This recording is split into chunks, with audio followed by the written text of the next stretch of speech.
And we're back with some more Strongs of Sphinx or whatever. Now, I was planning on going ahead and doing a bunch of killing with all of these wonderful troops that we've trained up, until someone pointed out to me that that's actually silly. I don't need to train up the troops this way. In fact, to train up the troops, you do it a completely different way if you want to go a conquering. This is more your garrison for protecting your base. If you want to go actually conquering, you go out to the world map, you go up to here and summon your army, and you hit the recruit button, and then you click on the sector. And then instead of recruiting mercenaries, which we've been doing before, you just do regular recruiting. This actually takes people from the territory itself. Like if you hover over your territory, it has a total population of 55,000 people. And you can see all the different types of people that are living there of the different races and things like that. And you can see our garrison and all that other stuff. So if we just hit, say, this recruit button here, we can go, we would like to recruit a bunch of elves. There you go. And we would like 150 in this squad. We would like them heavily trained in ranged combat. Let's max them out on bows. Yeah, lots of bow combat on you. Give them one piece of armor. Actually, you know what? Don't bother with armor. Your only job is to shoot. Actually, you might get shot at. So, you know what? Tiny bit of armor. And then we can hit recruit. And we can do that, say, 4 times. However, it's drawing from the population of this place. So we've just drawn out about 600 people from the population. So we might want to actually start increasing our population growth here to help out. Oh, and now we can put together some humans to help out as well. Humans have better blunt damage, which means I think they're better for doing the whole attacking thing. These bug-fit people, they're kind of terrible around, but they breed really fast. And the Dondorians are average. They're not really good or bad at anything. So the humans kind of come out ahead if it comes to melee damage. And the Cretans, yeah, they're just terrible. So humans for melee damage, elves for range damage. And, oh, let's give them a whole bunch of weapons. Say, right about there. Oh, and let's make them pretty tough as well. We want a decent army. Oh, yeah, that should be fun. What am I doing? You guys don't need any range training at all. Done. And we will recruit 4 stacks of you as well. That is going to be expensive. Now, the way you pay for all of this is not actually with money, as far as I can tell. What happens instead is they start taking those from your army supply depots.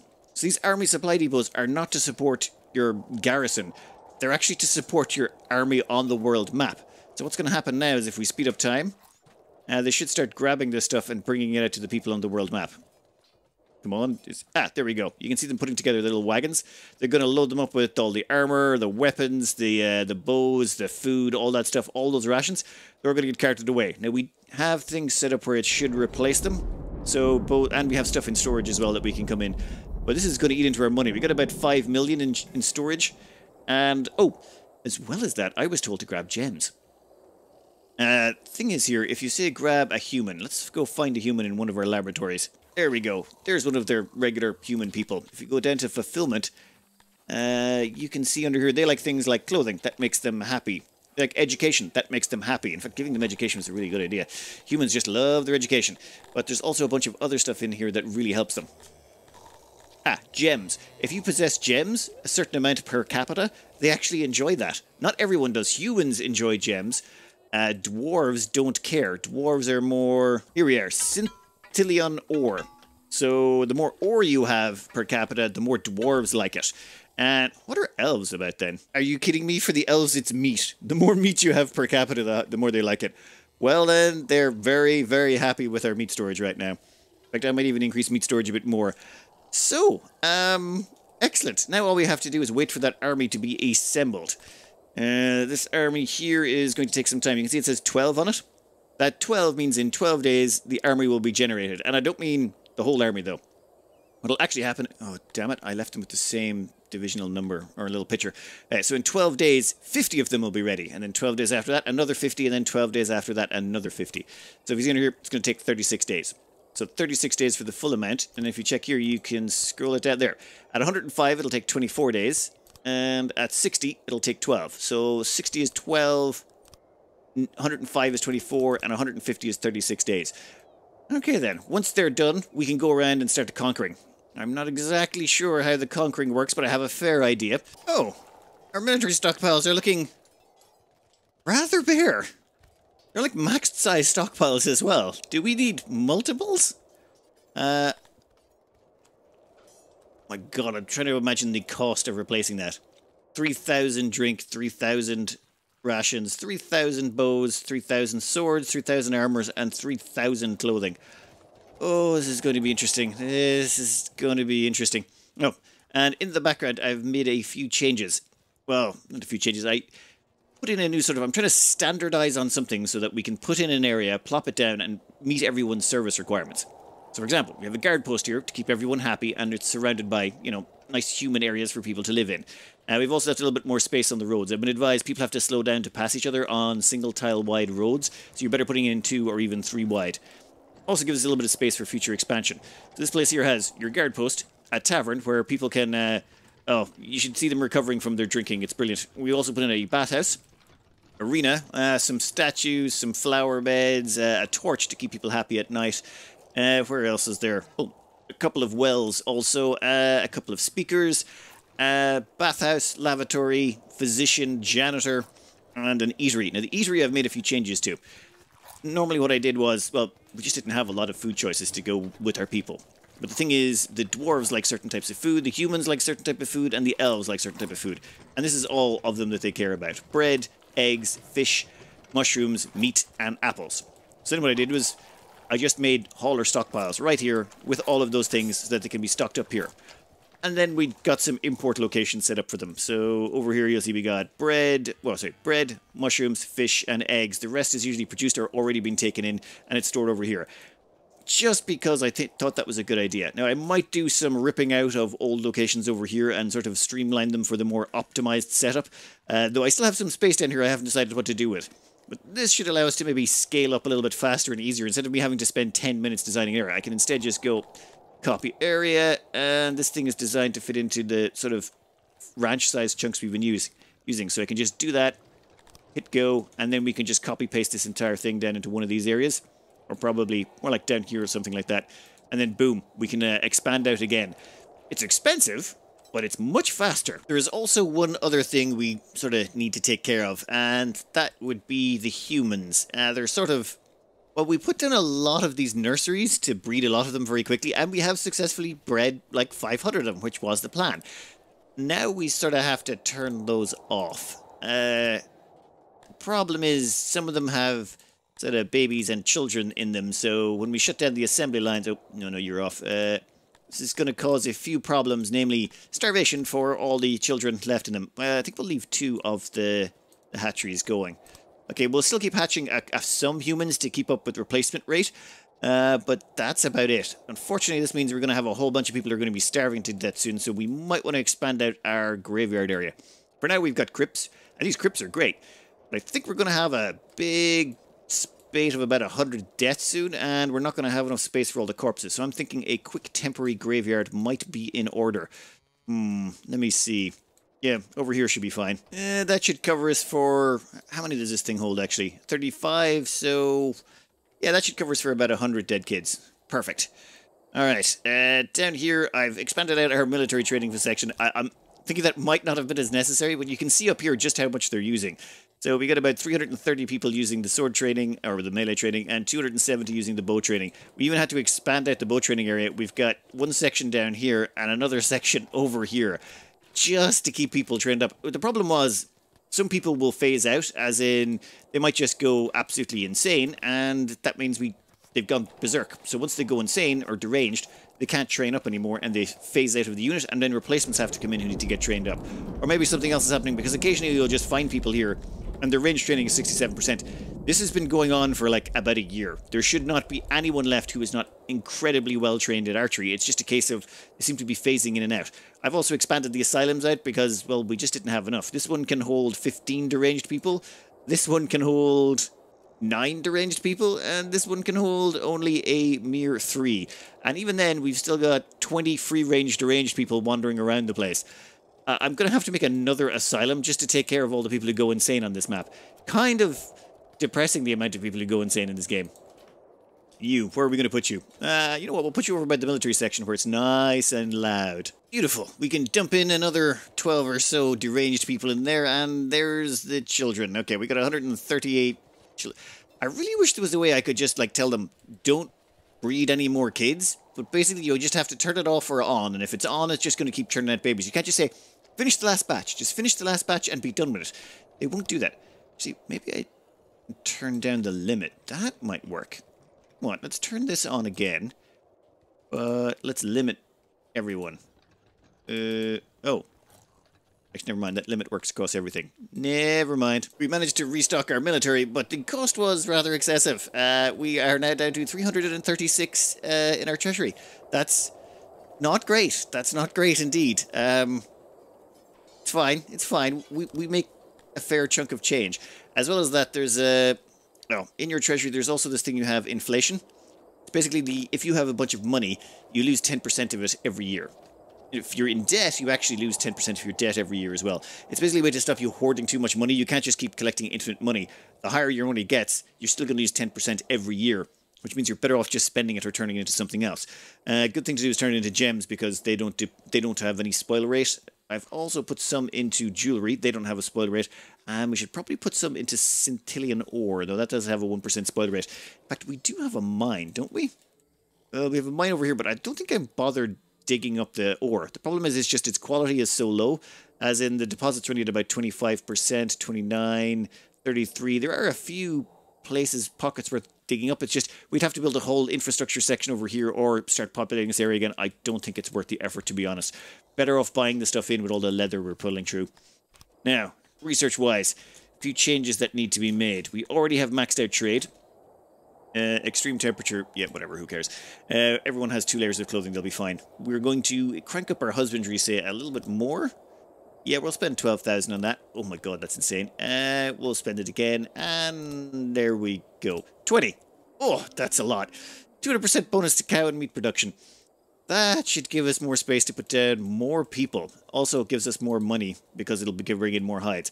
I'm thinking we're going to take this sort of patchwork of people and locations down here, and we're going to start expanding out up this direction. We're almost at the bottom of the map down here, so I'm thinking we take advantage of this space to bring in more people.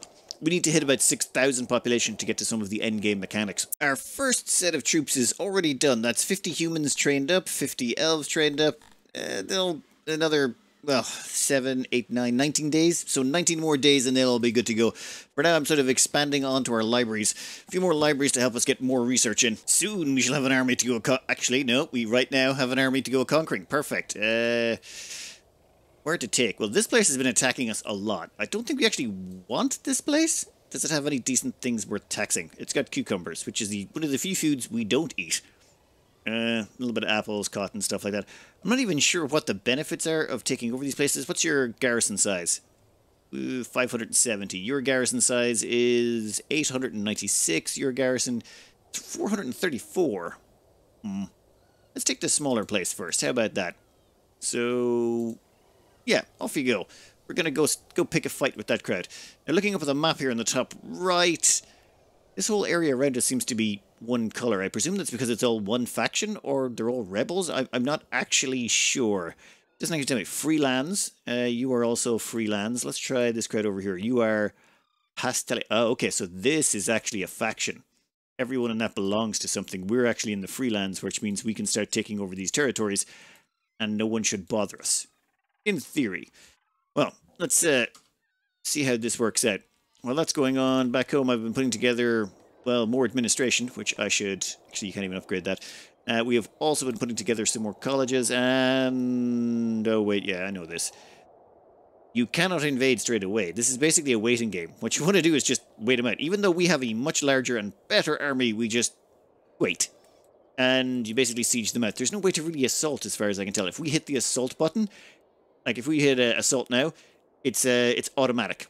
You basically lose. That's it. There's no fight, which is kind of unfortunate. I think that's one of the things that's on the devs' agenda to do, is, like, actually have assaults that happen. But for now, unfortunately, it's just a case of, no. You either wait or you die. Oh, I think I know how we're paying for this. This gives you your yearly consumption it costs to keep this army running. So this is 576 bows, about 300 swords, 360 armor, 1,500 clothing, 2,400 booze, and 4,800 rations. This keeps this entire army mobile year-round.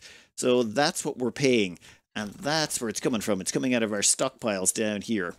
So all of these stockpiles are keeping that army afloat. So once you got the... it's a massive investment to build the army, but once the army is up and running, that's all it takes to maintain it. That's not so bad. Oh, and research-wise, we have been going quite ham on the research by putting in some more of those libraries. And yeah, we've completely maxed out the spoilage research. Now, when I say going ham, where is our libraries? Oh my god, this place is getting huge. Ah, Libraryville. So we had 2 libraries, then we stuck in another 2. These libraries basically provide a multiplier for all your existing research. So for example, this gives a multiplier of 115% to all of your research buildings.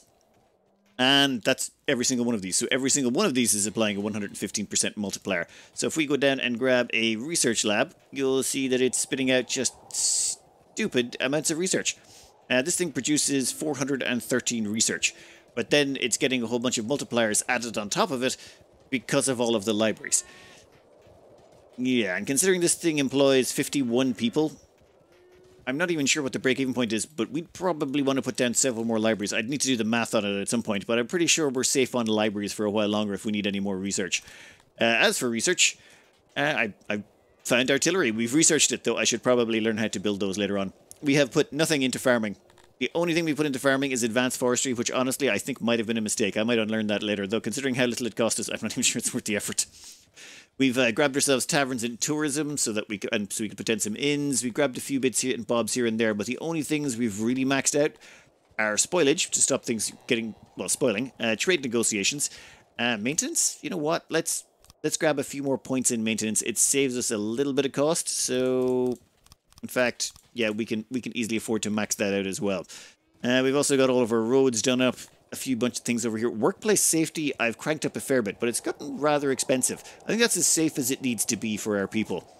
Barring that, though, I'm not really sure where to spend all these resources. We can literally research anything we want, but we don't really need to. I think we're done on research, and from now on it's just going to be expanding our population up until we hit 6,000, and seeing about conquering some places. How's this looking right now?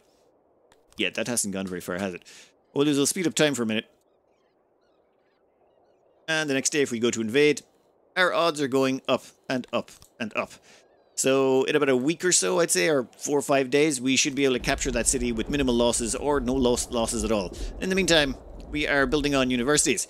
See, I've learned a few things in the background. And by learned, I mean people just told me in the comments because it turns out I'm an idiot and I missed a bunch of things.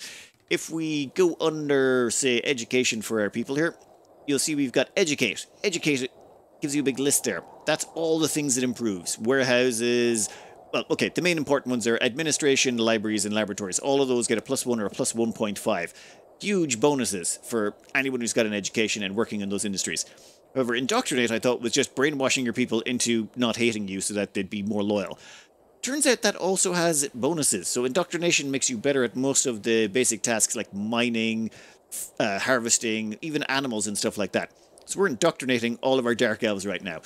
We want all of our elves to be really, really good at cows. We're trying to... Oh, actually, that reminds me. Have we maxed out cows? That was one thing I should have maxed out. No, we're up to 47,000 for the next level. Oh, yep, that hurts. That hurts. That hurts. Oh, come on. We're short. Oh, we need 135,000 research to get the last point. Well, that means we're going to have to get it. There's... We need to max out our cow production. If we don't max out cows, what have we been doing all this time? I'm thinking over here would be a perfect location for a library. Oh, that was it. The region's just conquered. It just notified me, yep, you sieged them for a while, they didn't come out and fight you, and now they're yours. Okie dokie. We have the choices of mercy them, sack them, which, honestly, I don't even care about any of the resources here. Is any of that worthwhile? No, annihilation. Well, sounds fun, but unfortunately, I don't want any of those things. It's not really worth the money. Oh my god, you can capture so many prisoners. Ooh, that would be a nice way to make a lot of money early on. Nope, don't care about that. What we're going to do is we're going to occupy the settlement and incorporate it into your realm. Join us, because you have no choice.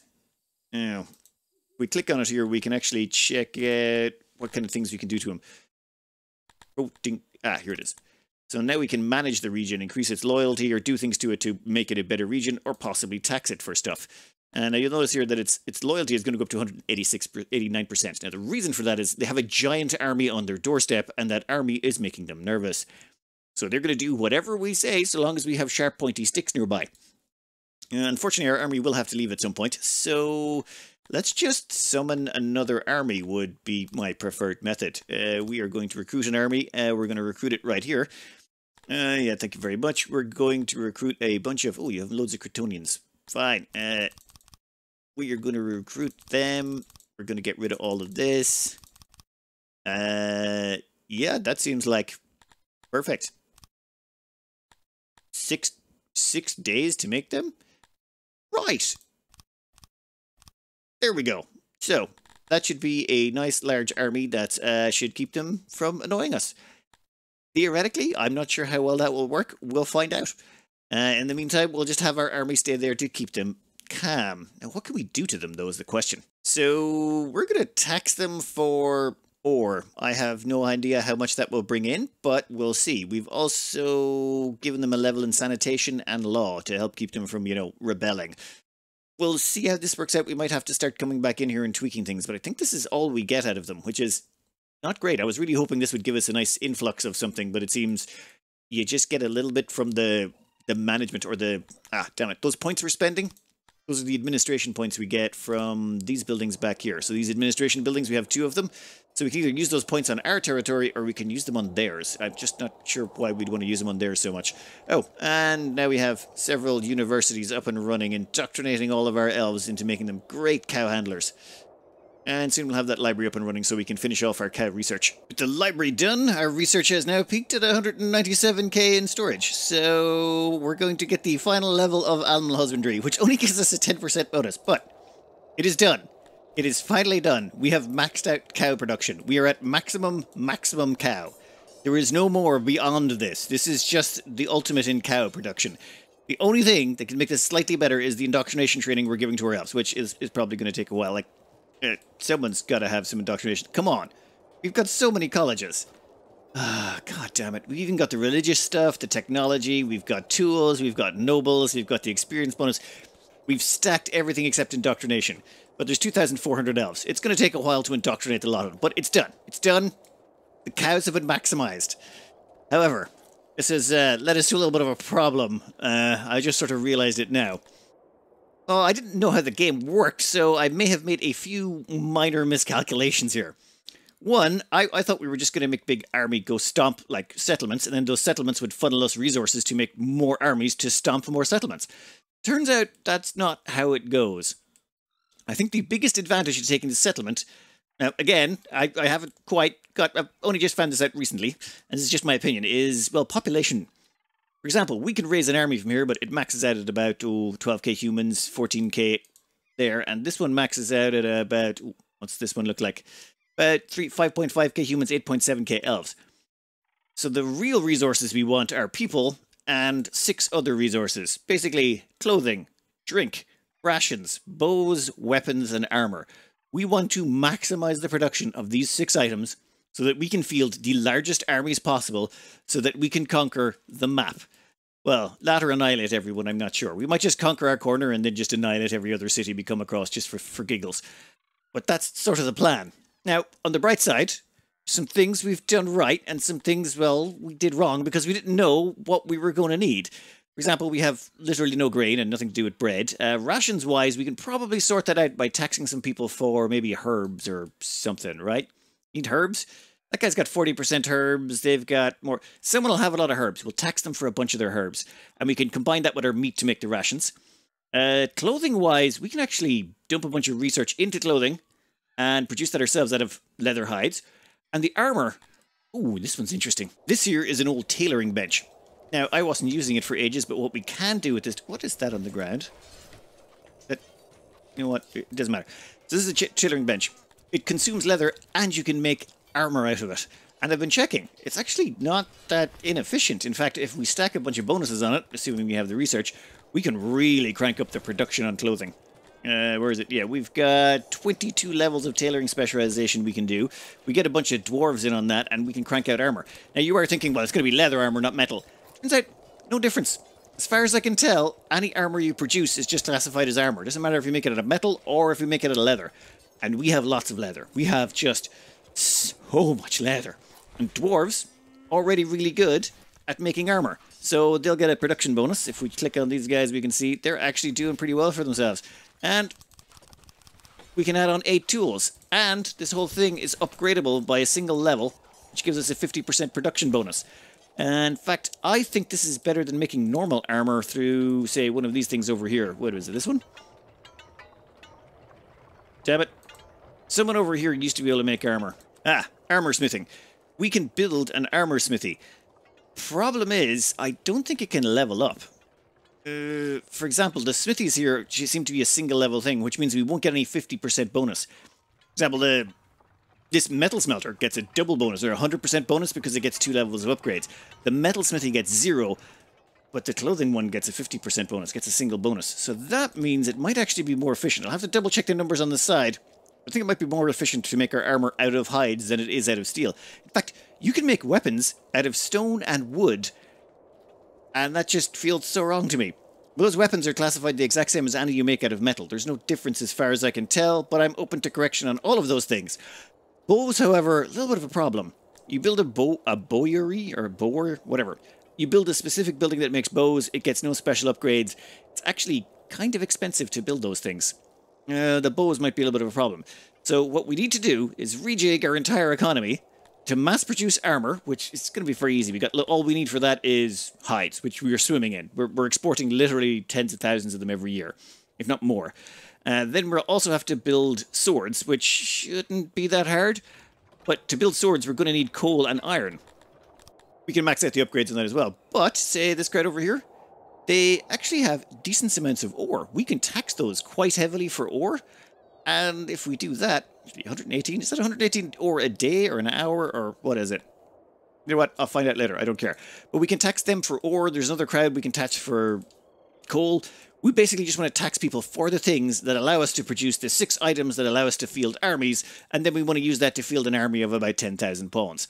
That way, when the 6,000 strong army comes to kill us at the end, we can just like meet them in the field and have a big Barney, which would be kind of a really nice way to end this. First up though, I do want to expand our empire just a little bit, so we're going to go over and nab this place.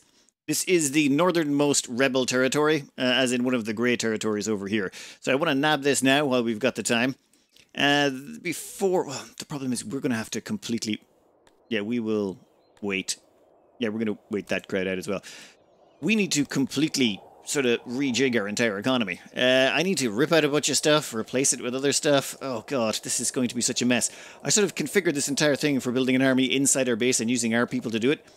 We don't need it. We need our people to be producing rations and freaking swords and armor and the 6 main ingredients that go into producing vast armies.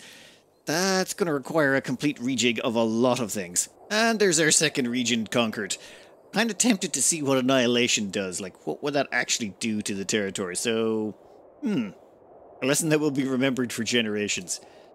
Well, I'm not sure what this place actually produces, but yeah, let's just...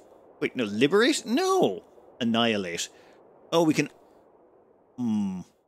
It will turn to or remain a rebel settlement. Alright, so we annihilate it, and then we let them go rebel? Sure. That doesn't actually give us anything though, does it? We could take a whole bunch of captives, it's just I don't want them. Wow. I was just thinking if you wanted to drastically grow your population really quick, this would be a nice way to do it, maybe. Well, okay, you get a lot of slaves, but I assume you could just imprison them and then release them later? Alright, settlement, let's liberate you. And how's your liberation feeling? Wow. There is none of you left. Your population is now 0. That's, that is impressive. No, I don't want the settlement anymore. For some reason, this place just does not appeal to me. We will have mercy on you, and we will liberate your settlement. You seem to have a garrison of 0, and a total population of 9. I wish you luck in your future endeavors, and we're just going to head back home and go find somewhere else to go mess up. Thank you for your help with that science experiment of ours. Now, over here, I've been trying to cram in more people because we're going to need more people to man all the industries we're planning on doing to... Well, if we want to field an army of about 10,000, we're going to need a lot more production capacity. For this expansion, I should probably go over my plan. It's blindingly dumb. We have decided upon a fixed unit of measurement, which will be 1 cow pasture. It seemed appropriate, and plus there's loads of them around the place. It made things simpler. Now, then what we do is we try and cram in as much stuff as we can into 1 cow pasture to fit our needs. I'm not saying the cow pasture is the best size. What I'm saying is it just happened to be a convenient one we'd had, so I decided to stick with it because otherwise I would have had to redo an awful lot more. So what we're doing is we're taking a chunk, say this one here, we put in our support services, and then we surround that in all of the housing and industry. Then we go, like, that will be a block of 9. Then we come over here, and actually let me put in a few more blocks, meaning we would have our support services in here, surrounded by 8 other tiles of businesses and housing. So it's, yeah, blocks of 9 with all the support services in the middle with a little bit of back and forth. For example, over here, this thing has scaffolds and stocks. So this is going to be for the punishment gets done. However, we also need a few graves and stuff. People need to see graves, and unfortunately the graves are really far away on the edge of the map, so we need to make more localized graves. Let's get rid of this first. We're going to delete that section there because we're about to put in our other form of storage, which is, it's got crypts. Instead of the punishment, we've got crypts in there. Then all we have to do, copy area. I believe it's 2 tiles each side. That should be there. 43 by 47 is our build style. That's just how the pastures ended up randomly. So, yeah. Now, you should go right about there. Is that accurate? Boom. And that will allow us to build in all of the support services we need to support this area. And then we take the surrounding tiles and we turn them into housing or production. And we make sure everything is standardized so that we can, well, build out quickly. We have 600 laborers, so we can get stuff done fast. In fact, importing stuff might be the problem. We might not be able to import it quick enough to get everything up and running. And would you look at that? It's a beautiful, well-designed, well, okay, reasonably well-designed area. There are a few things that don't get copied over, though. No, both wells are upgraded. No, hearth is upgraded. In fact, I think everything has been upgraded by default. Excellent. That only leaves food. Then all we have to do is come over here, and this one's actually very easy. Mushrooms, meat, apples, fish, eggs and bread. Done. That's the entire thing set up. And then we can just start ripping out these areas and replacing them with housing or whatever we want. Now, one problem with the housing, due to the way we've done this, if I had done this again, I probably would have made it 1 tile wider. These housing things kind of pinch in on each other. These the houses are actually 1 tile wider than they should be. So you notice you've only got a 2 tile gap here. Like, yeah, there should really be a 3. Well, there would be a 3 tile gap if the housing was from the other side. But that's okay. That's okay. We can work around it so long as we know it's there. However, instead of immediately starting to throw in all this new industry, I think the plan would be... Well, this is a mess. Look at it. It's absolutely all over the shop. For example, we've got these terrible housing down here. We've got bathhouses in the middle of nowhere. We've got, oh, yeah, all of these nursery places and stuff like that, and random buildings tossed about the place. These laboratories are not to standard size. Our administrative buildings are also not to standardization. What I want to do is take all of this stuff and standardize it into our block pattern and basically take all of this and move it into a standard.